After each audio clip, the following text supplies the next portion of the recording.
اس دھرتی پر میں اس عظیم فرزند کا ذکر کرنے لگا ہوں جس کا نام تو محمد زکریہ ہے، لیکن یہ وہ شخص ہے جسے عالم اسلام میں سب سے پہلے شیخ الحدیث کا لقب ملا ہے۔ شیخ الحدیث مولانا محمد زکریہ کاندلوی رحمہ اللہ، یہ اس شخص کا نام ہے کہ اس سے پہلے اس دھرتی پہ کسی کو شیخ الحدیث نہیں کہا گیا۔ جیسے میں کہوں نا کہ حضرت عمر کو سب سے پہلے امیر المؤمنین کا لقب ملا، حالانکہ ان سے پہلے حضرت ابو بکر ہیں، ان کو جانشین پیغمبر کا لقب تھا، لیکن امیر المؤمنین کا پہلا لقب حضرت عمر فاروق کو ملا، پھر حضرت عثمان، پھر حضرت علی، پھر حضرت معاویہ رضی اللہ عنہ، یوں سارے آتے چلے گئے، لیکن امیر المؤمنین کا پہلا لقب حضرت عمر پہ سجا ہے۔ اسی طرح ایک لقب ہے جسے کہتے ہیں امام اعظم۔ امام اعظم کا لفظی ترجمہ تو ہوتا ہے بڑا امام۔ اگر پیغمبروں میں دیکھیں تو پیغمبروں کے امام رسول اللہ ہے، صحابہ میں دیکھیں تو صحابہ کے امام ابو بکر صدیق ہیں، بلکہ پوری امت کے امام ہیں۔ لیکن اس امام اعظم سے کیا مراد؟ تو اس سے مراد ہے صحابہ کرام کے جتنے شاگرد ہیں ان شاگردوں میں سب سے بڑا فقیہ تو وہ امام اعظم ابو حنیفہ رحمہ اللہ۔ تو امام اعظم کا لقب سب سے پہلے انہیں ملا، ان سے پہلے کسی کو نہیں ملا۔ ایسے ایک لقب ہے قاضی القضات۔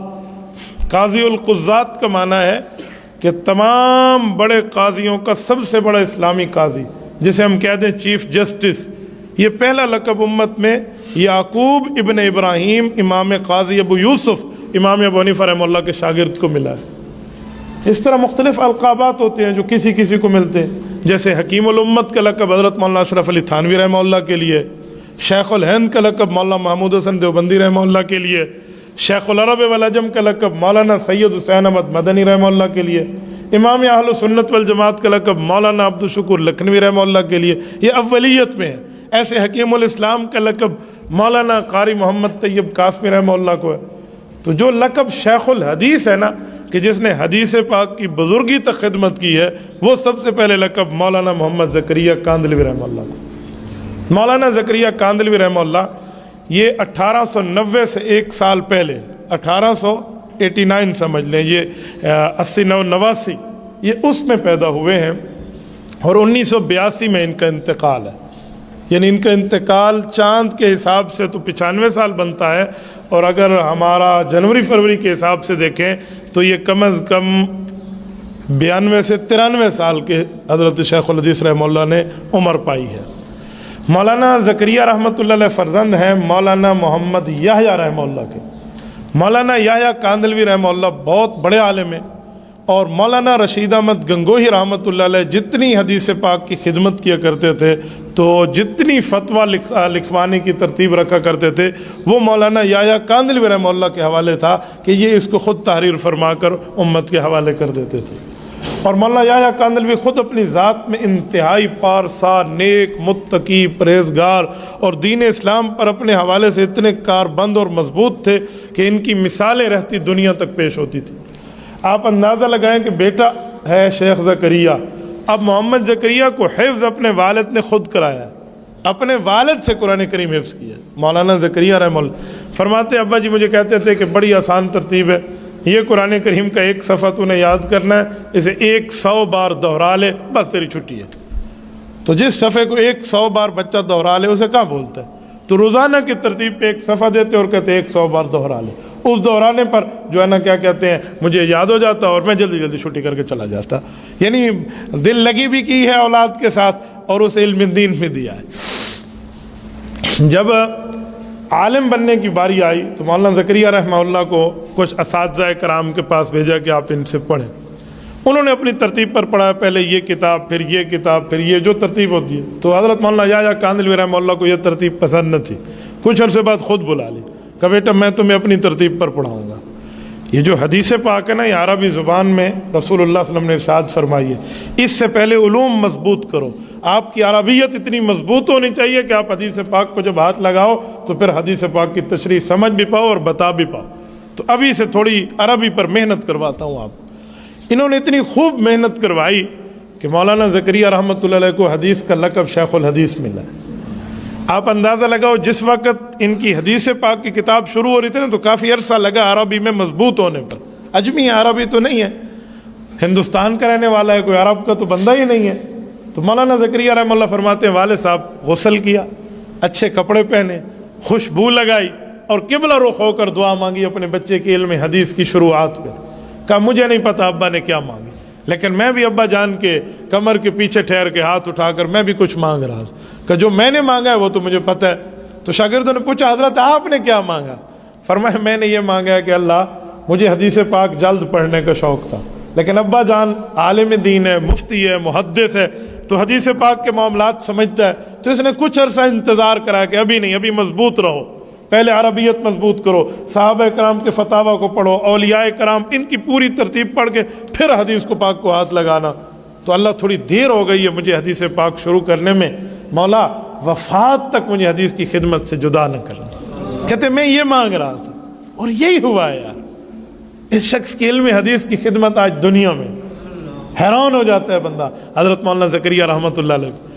اچھا پہلی شادی جو ہے ان کے والد کے انتقال کے بعد ہے. والدہ مکرمہ بیمار رہتی تھی تو انہوں نے کہا بیٹا میں چاہتی ہوں تیرا ابا نہ دیکھ سکا تیری خوشی، میرے ہاتھوں کے سامنے تیری خوشی ہو جائے. تو ان کی پہلی شادی ہوئی، لیکن بیوی کچھ عرصہ رہ کر وفات پا گئی. وہ زاہدہ عابدہ عتیقہ ایک خاتون تھی جو بالکل 100% اللہ والی تھی اور بیمار بھی تھی، تو وفات پا گئی. اس کے بعد ان کا دوسرا رشتہ جو ہوا ہے وہ ایسا رشتہ ہوا کہ اس خاتون نے، وہ کہتے ہیں ایک کامیاب مرد کے پیچھے ایک نیک عورت کا ہاتھ ہوتا ہے. یہ بات یاد رکھیں، ایک کامیاب مرد کے پیچھے ایک نیک عورت. ہر عورت کی بات میں نہیں کرتا، میں نیک عورت کی بات کرتا ہوں جس کے ساتھ اللہ کی مدد ہوتی ہے. ہو سکتا ہے اللہ نہ کرے کسی کی خاتون جو ہو وہ غلط راستے پہ، تو آپ کہیں گے ہر کامیاب مرد کے پیچھے ایک عورت کا ہاتھ ہوتا ہے. عورت نہیں، نیک عورت کا ہاتھ ہوتا ہے. تو حضرت شیخ زکریا رحمۃ اللہ علیہ کو بیوی رب نے وہ عطا فرمائی جو انتہائی نیک پارسا تھی، اور انہوں نے کہا کہ بس ہمیں ہمارے گھر کے حقوق سب کچھ کے معاملات بعد میں، اور علم حدیث علم قرآن کی خدمت ایسے سمجھو ہمارے حقوق ہیں وہ سب سے پہلے آپ ادا فرمائیں. یعنی اس عورت نے ان کو علم دین کے لیے وقف کیا. بہت کم ہوتا ہے بیوی کہ تیرے پاس میرے لیے ٹائم ہی نہیں ہے، یوں نہیں ہے. اس عورت نے حضرت خدیجۃ الکبریٰ رضی اللہ عنہا کی سنت کو زندہ کیا ہے. حضرت خدیجہ رضی اللہ عنہا نے بھی تو اللہ کے رسول کو کبھی یہ نہیں کہا نا کہ آپ مجھے ٹائم نہیں دیتے، بلکہ رسالت میں آپ جب جاتے تھے ایک ہفتہ جا کر گزارتے وہاں پر غار حرا کے اندر، تو حضرت اماں خدیجہ رضی اللہ عنہا بستر تیار کر کے دیتی، زاد سفر تیار کر کے دیتی، کھانے پینے کا سامان تیار کر کے دیتی، اور ساتھ بھیجنے میں جو ہے نا کیا کہتے ہیں وہ دعائیں دیتی. کہتے ہیں کامیاب ماں اور کامیاب بیوی وہ ہے جب اس کا شوہر یا اس کا بیٹا گھر سے باہر جائے اور دروازہ بند ہو تو اللہ کے لیے ہاتھ اٹھا لے کہ میرا اللہ اس کی مدد اور نصرت فرما. اور جب رسالت مآب وہاں سے تشریف لائے، جو پہلی بار جبرائیل امین آئے تھے، اور وہی کا ایک خوف اور بوجھ محسوس ہوا تھا، کیونکہ وہی پہاڑوں پہ اترے تو وہ ریزہ ریزہ ہو جاتا. یہ تو حضور پاک کا قلب اطہر ہے جو برداشت کر گیا تھا. تو حضرت رسول اللہ کے چہرے پر پریشانی دیکھ کے اماں خدیجہ نے 5 لفظ فرمایا واللہ لا یخزئک ابدا انک لتصل الرحم وتحمل الکلب وتقری الضیف وتکسب المعدوم وتعین علی نوائب الحق. سینہ چھوٹا مت فرمائیے، سینہ بڑا رکھیے، پریشان مت ہوئیے، تسلی رکھیے. اللہ آپ کو ضائع کرے گا؟ کیسے ہو سکتا ہے؟